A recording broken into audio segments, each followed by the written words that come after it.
મિત્રો ચેનલને સબસ્ક્રાઈબ કરવાનું ન ભૂલતા, લાઈક શેર અને સબસ્ક્રાઈબ કરજો।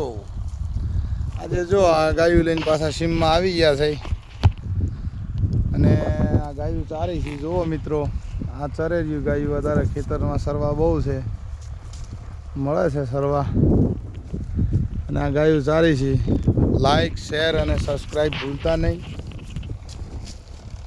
તમે અમારા મોંઘા મિત્રો છો ને આ ગાયું સારી છે। જુઓ,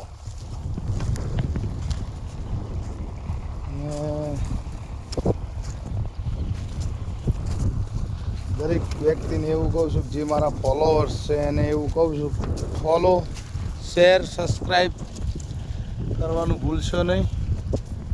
તો મિત્રો 10 વીઘાનું ખેતર ભેરાણું છે, 10 થી 12 વીઘાનું હલર પડ્યું છે। 10 થી 12 વીઘાનું ખેતર ભેરાણું છે। આ સીમ છે, સીમમાં અત્યારે તો ગાયોને સરવા ઘણું છે।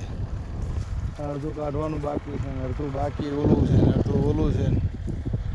અત્યારે તો ગાયોને સરવા મળે છે, પછી કાઠું છે।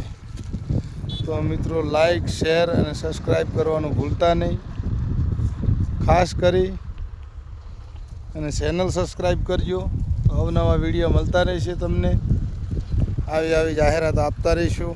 ક્યાંક ગાયું સરે છે, ક્યાં સરવા છે, ક્યાં સરવા નથી, આવું બધું તમને કહેતા રહીશું, જેથી કરીને તમને ખબર પડે કે આ એક માલધારીનું જીવન કેવું હોય, કઈ રીતે માલધારી જીવે છે।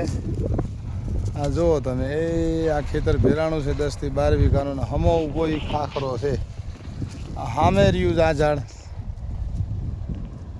જે આ ઝાડ છે, જો આ ઢગલાની બાજુમાં સામો રહ્યું આ ખાખરો છે, અને મિત્રો ખાખરો કહેવાય। આ એ ખાખરા અને આ રીતે હમો આવે છે કે આ ગોવાર છે। આ એક છોકરો આવે એ આવું સરવા છે। ચલો, જય માતાજી, જય ઠાકર।